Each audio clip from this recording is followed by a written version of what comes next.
علامات کبریٰ کا ذکر، بڑی علامتیں جو کہ بالکل خرق عادت کے انداز میں ہوگی، جن کا معاملہ جو ہے وہ آپ کے ناپ تول میں نہیں آ سکتا، آپ کی کیمسٹری فزکس اس کا جو ہے وہ نہیں کر سکتی، ادراک ہوگا یہ قیامت کی۔ ان میں نمبر ایک کیا ہے؟ ایک بہت بڑا دھواں آئے گا، پوری دنیا کو لپیٹے۔ نمبر دو، دجال کا ظہور ہوگا جو اپنی خدائی کا دعویٰ لے کر آئے گا اور بنوائے گا، اس کے ہاتھ میں ہو جائیں گے، قبضے میں ہو جائیں گے سارے ذرائع پیداوار کے۔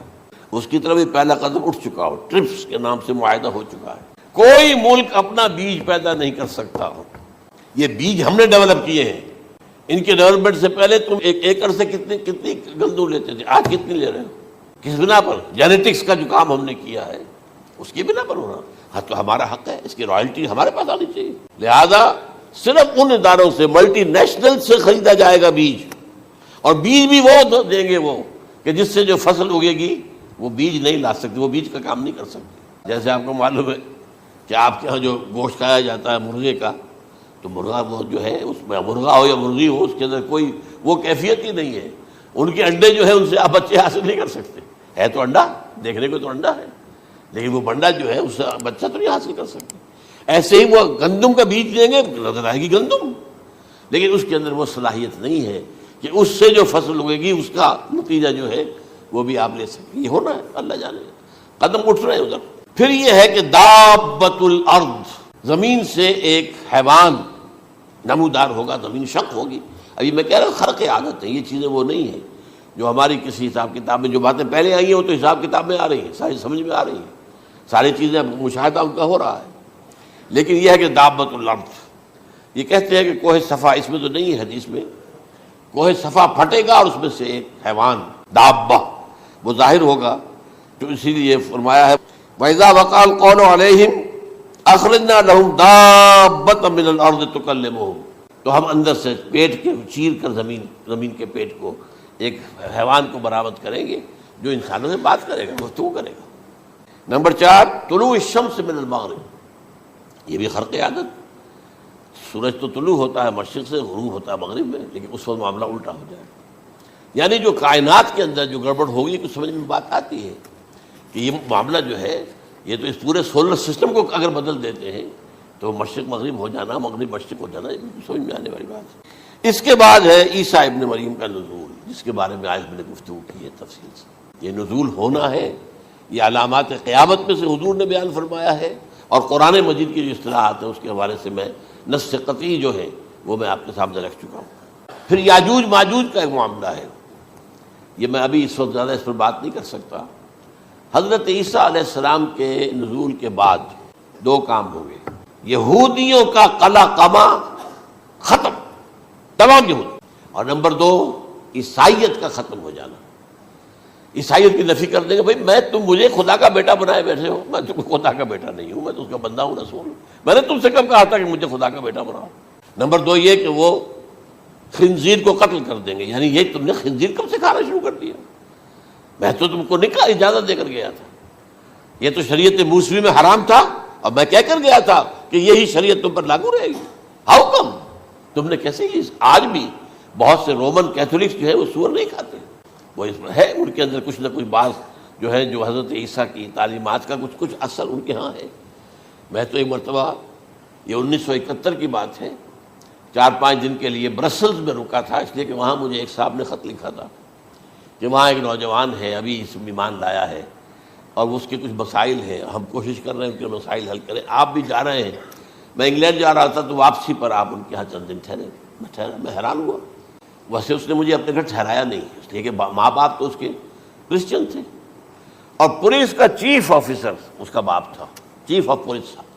اس نے مجھ سے ایک دن کھانے پہ بلایا، میں ہوٹل میں ٹھہرایا مجھے، اس نے کہا آپ اطمینان سے یہاں کھانا کھائیں، اس گھر میں نہ آج تک کوئی شراب کی بوند آئی ہے اور نہ ہی کوئی بوٹی آئی ہے سور کی۔ اب اکلوتا بیٹا تھا عبدالعزیز، اس نے بعد میں مان رکھا، وان کینٹر اس کا نام تھا جو کہ اوریجنل تھا، پھر اس نے نام رکھا عبدالعزیز وان کینٹر، پرانا نام بھی رکھا۔ نہایت خوبصورت، 28 سال کی عمر تھی، اور اس وقت میں نے دیکھا تھا کہ اس کی فقہی معلومات جو ہے میری معلومات سے 10 گنا زیادہ۔ اس کی وجہ کیا ہے؟ وہ گیا تھا موراکو میں ایز اے ٹیچر ملازمت کرنے، پیسہ کمانے.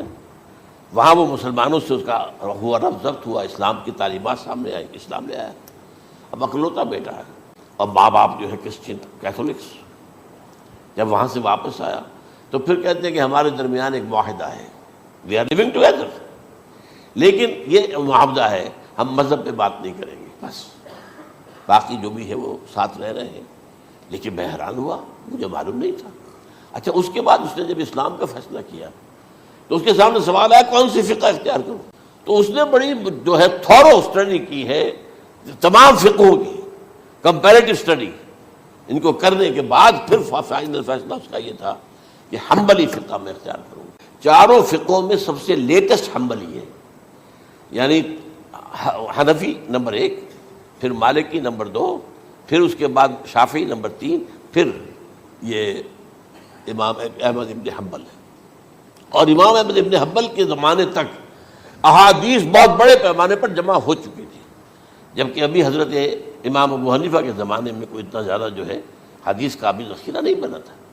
اسی پر تو لوگ حیران ہوتے ہیں کہ زیادہ حدیث امام ابو حنیفہ کے علم میں نہیں تھی، لیکن مجال ہے کہ ان کا کوئی فتویٰ جو ہے کتاب و حدیث کے، کتاب اور سنت کے خلاف ہو. اگرچہ انہوں نے صاف کہا کہ اگر تم پاؤ کوئی ایسی سچی حدیث، پختہ حدیث جو میری کسی رائے کے خلاف ہو تو میری رائے کو دیوار پر دے مارنا اور اس صحیح حدیث کی پیروی کرنا.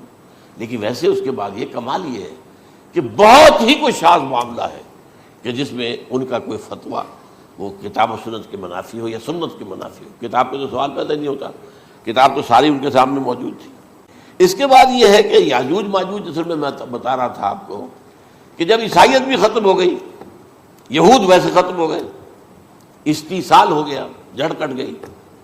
اب عیسائیت گویا کہ اسلام میں ضم ہو گئی. عیسائیت بہتری سے مذہب ختم، یہودی خود ختم. اب یہ طاقت کتنی ہو جائے گی؟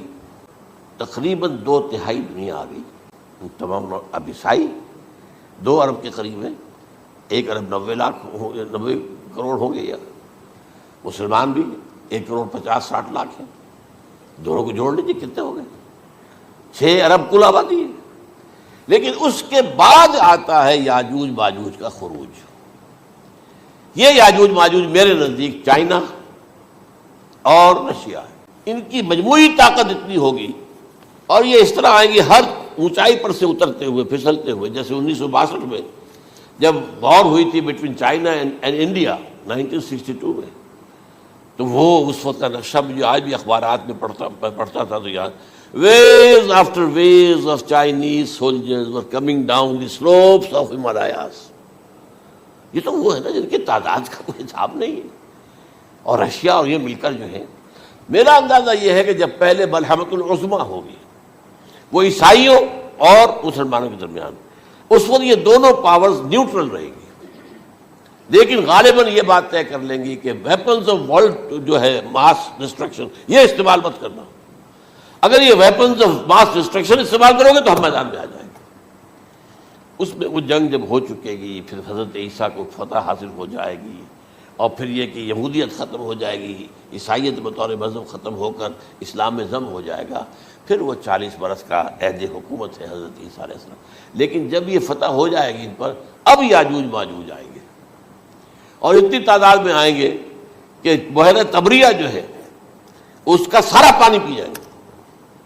یہ تو اگر آپ کو کبھی اندازہ ہو یا کوئی آپ جانیں ان لوگوں کو جو ان چینیوں سے واقف ہیں، وہ کہتے ہیں زمین پر ہلتی ہوئی کوئی چیزوں سے وہ چوری چھوڑ کے کھا جائیں گے. جہاں وہ جاتے ہیں ایز اے لیبرر، وہاں کے جو سارے کتے ہیں ختم، ساری بلیاں ختم، ہر شے، وہ جو سانپ کھاتے ہیں، ہر چیز کھاتے ہیں.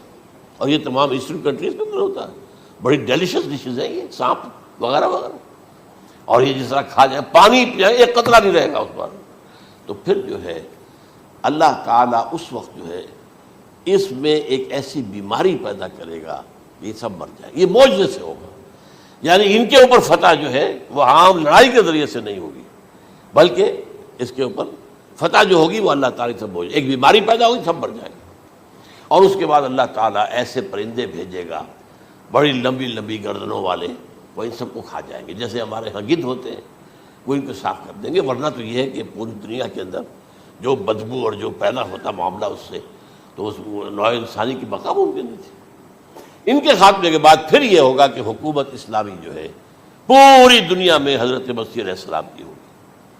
45 برس وہ رہیں گے، اسی میں وہ کہلن بھی آ جائے گا، وہ فی المہد و کہلن جو میں نے شروع میں بیان کیا تھا، اسی میں پھر یہ ہے کہ وہ شادی بھی کریں گے، ان کی اولاد بھی ہوگی، اور پھر ان کا انتقال ہوگا تو حضرت حضور صلی اللہ علیہ وسلم کے حجرے میں، وہیں پر جہاں حضور اور ابو بکر اور عمر رضی اللہ تعالیٰ عنہم دفن ہیں، وہیں پہ ان کو دفن کیا جائے گا، اور قیامت کے دن حضور فرماتے ہیں کہ میں اور یہ تینوں ساتھ نکلیں گے۔ تو یہ ہے حالات و واقعات۔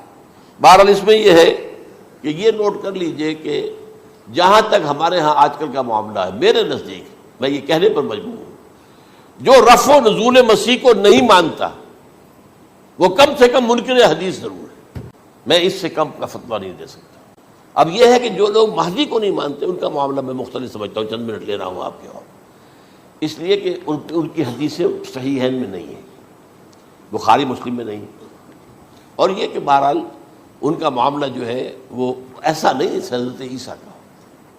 حضرت عیسیٰ کے آنے کا جو کچھ ہوگا وہ تو میں نے آپ کے سامنے بیان کر دیا، لیکن یہ ہے کہ حضرت مہدی ہمارے نزدیک اس میں خرق عادت کوئی ہے ہی نہیں۔ جیسے ہر صدی کے مجدد ہوتے ہیں، آخری صدی کے مجدد وہ ہوں گے، اور میرے نزدیک یہی آخری صدی ہے، اور اسی میں حضرت مہدی کا ظہور ہو جانا۔ سعودی عرب میں کوئی خانہ جنگی ہوگی کسی بادشاہ کے انتقال پر، اور پھر اس وقت یہ ظاہر ہوں گے، اس وقت ملک کے حالات کو سنبھالنے کے لیے لوگ ان کو زبردستی نکالیں گے، چھپے ہوئے ہوں گے ایک گھر میں۔ یہ حضرت ام سلمہ رضی اللہ تعالی عنہ کی روایت ہے کہ ایک بادشاہ کے انتقال پر یہ خانہ جنگی ہو جائے گی، اور ایک شخص مدینے سے بھاگ کر مکے میں چھپ جائے گا۔ یہ تو ہے ان کے الفاظ، میں توجیہ کر رہا ہوں، یہ لوگ ان کی طرف دیکھ رہے ہوں گے کہ یہ جو وقت آیا ہے فتنے کا ہماری قوم پر، ہمارے ملک پر، تو ان کی شخصیت ایسی ہے کہ یہ بیچ میں آئیں، صلح صفائی کرائیں، اور وہ جو ہے اس ذمہ داری سے بچ کر بھاگیں گے اور جا کر مکے میں چھپ جائیں گے۔